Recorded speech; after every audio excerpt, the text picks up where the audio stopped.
I've finished creating all the boundary loops for the eyes, the nose, and the mouth, and I'm ready to start connecting these new bits to the base of the pumpkin itself. And this is where it can be a little bit of a challenge because we have a big puzzle that we need to solve in the geometric connection of all of this new geometry to an existing piece, or maybe even the reconstruction of an existing piece. If you think about it, we already have a good majority of the base shape of our pumpkin already connected and created inside of a good polygonal form. If we go back to the base mesh of the pumpkin, all of this stuff over here, all of these polygons, these are good polygons. There's nothing wrong with them. They're kind of some odd positions at the moment. Really, the only area of the base mesh that doesn't work anymore is the area where the face exists. Everything else is just fine. So let's experiment with this. Maybe we can use and recycle some of the base mesh and connect it to the retopologized area. Let me show you what I'm going to do here. I'm going to take my base mesh, my pumpkin base, and I'm going to duplicate it. We always want to make sure that we have one mesh that is totally independent. We don't want to, it's kind of like keeping all your layers in Photoshop. We don't want to get rid of anything just in case. Okay, we still got our snapping system on, which is pretty good. I think I'm going to turn that off for the time being. And let's go in, let's start working with this pumpkin base, the duplicated one. So I'm going to go into edit mode, and I'm going to find real fast the areas that I know I want to keep. So all of this down here at the bottom, this is really good stuff. If you look at the way I've retopologized it, the new geometry doesn't start until kind of this row. So what if we grow that selection till right about there? That's pretty good. I'm basically going to select everything that I want to keep. I'm going to go into X-ray mode, and I'm going to hold down the Shift key, and I'm going to grab all of that. Exit X-ray mode, and let's just make sure that I get all of this stuff too. Because these parts are really good. They're already created. And same with all of this in here. I'm going to capture all of this too. And basically, I'm going to invert my selection here in a moment and delete the selected component. So these are all the pieces that I'm keeping. Let's invert my selection, Control I, and I'm going to delete all of those faces on the inside. Ah, okay. Good start, right? But you're probably saying to yourself, well, Pat, how am I going to reconstitute and recreate the surface of all the eyes? This is why we kept the duplicate of the base, because now we have something here.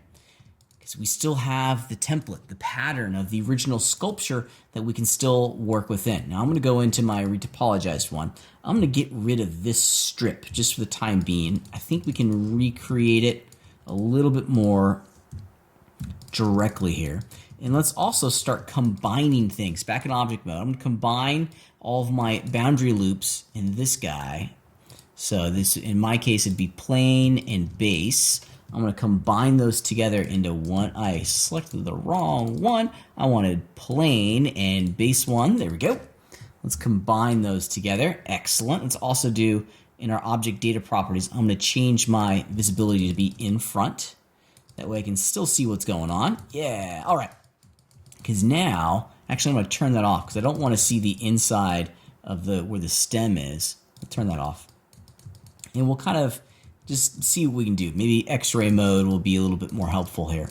Yeah, okay. So let's go in to base one and let's start getting to work here.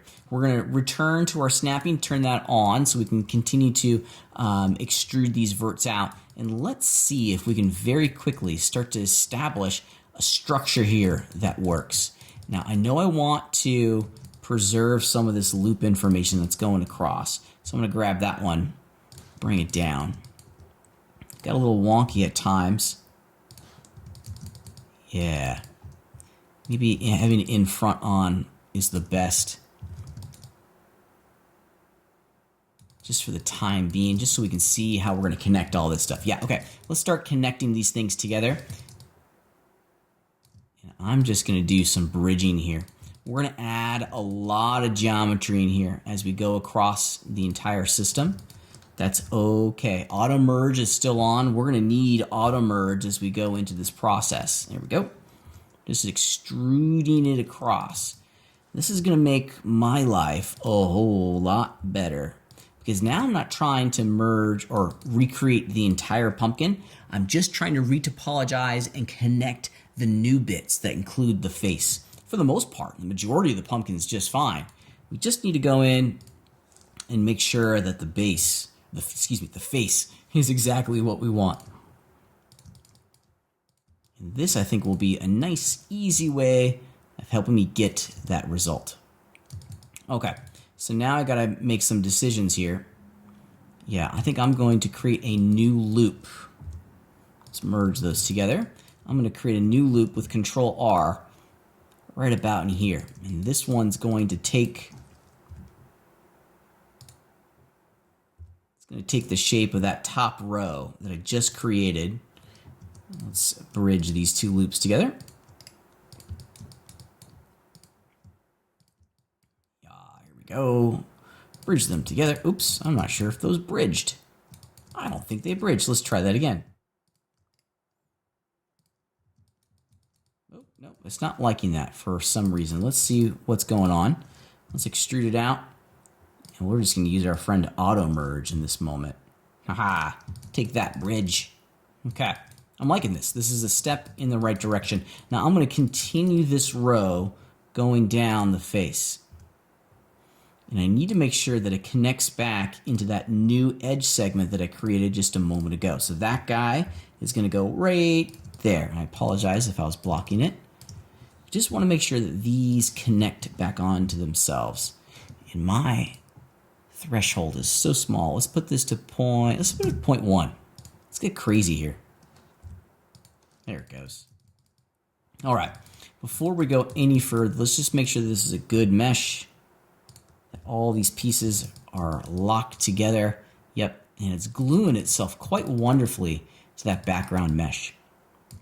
Okay, now as we go up here to the eye, let's start adjusting these. I'm gonna move them up to give me some room. Because much like we did with the animal, when we were connecting the body of the animal to the legs, we're gonna do a very similar structure here on the eyes. Remember that flower shape that we created?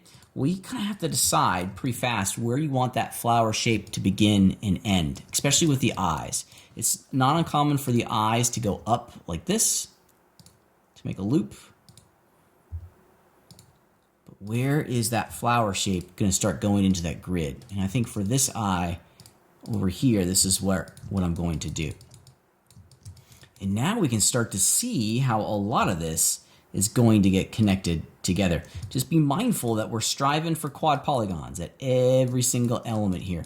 Let's connect the sides of the face. I'm trying to do this with as few as I can, just to make my life a little bit easier. And I'm only going to add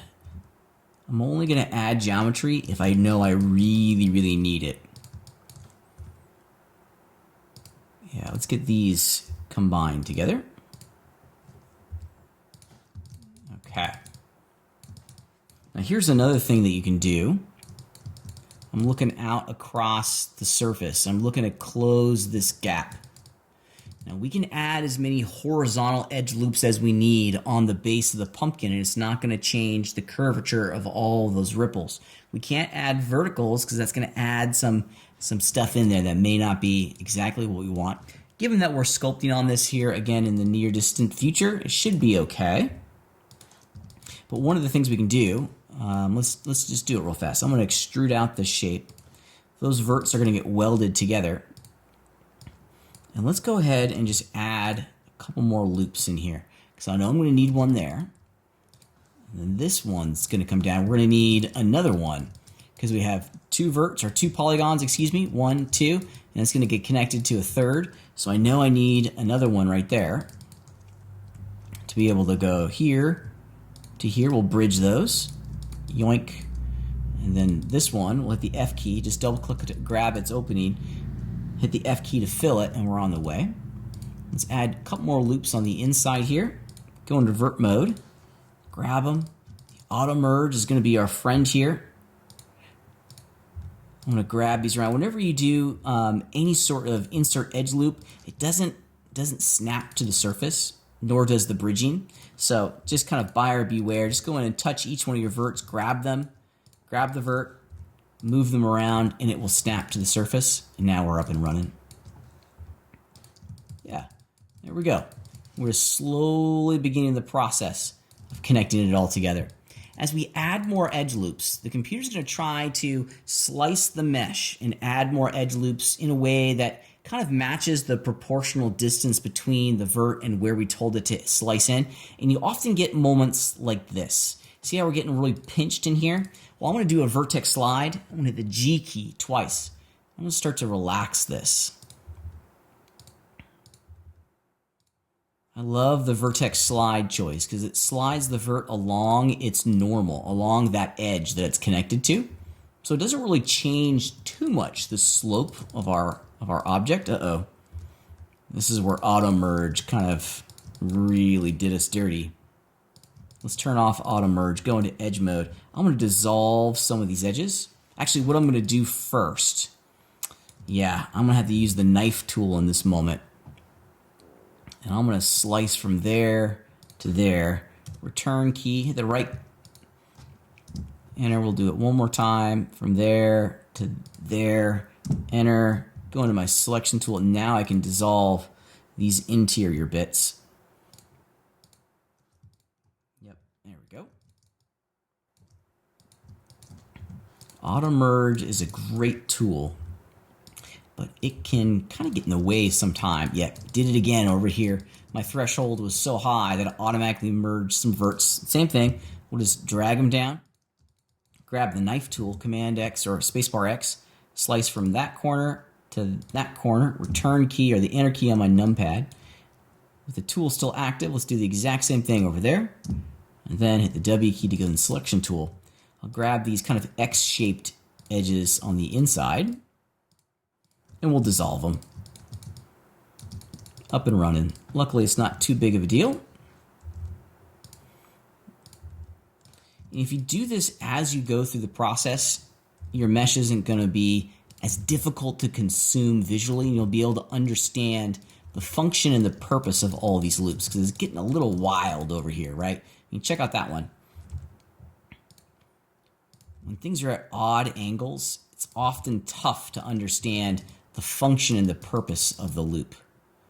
Yeah, that's a little bit better. Okay, cool. I'm pretty pleased with that. Now I have a nice structure that I can continue to use as I go through the process of adding in more geometry. Let's do it real fast. I'm going to work on the bridge. Now, we've got to be mindful here for the bridge of the nose. We're going to need an edge running up and down the center here. And I don't think I have that edge.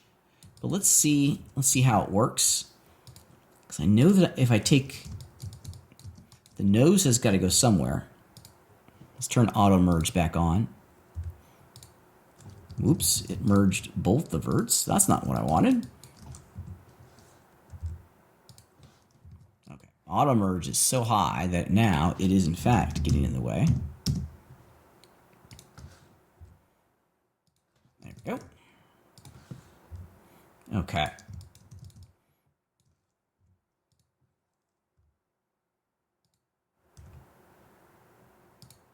Yeah, okay, so I got to make a decision here on how I want that center line to go.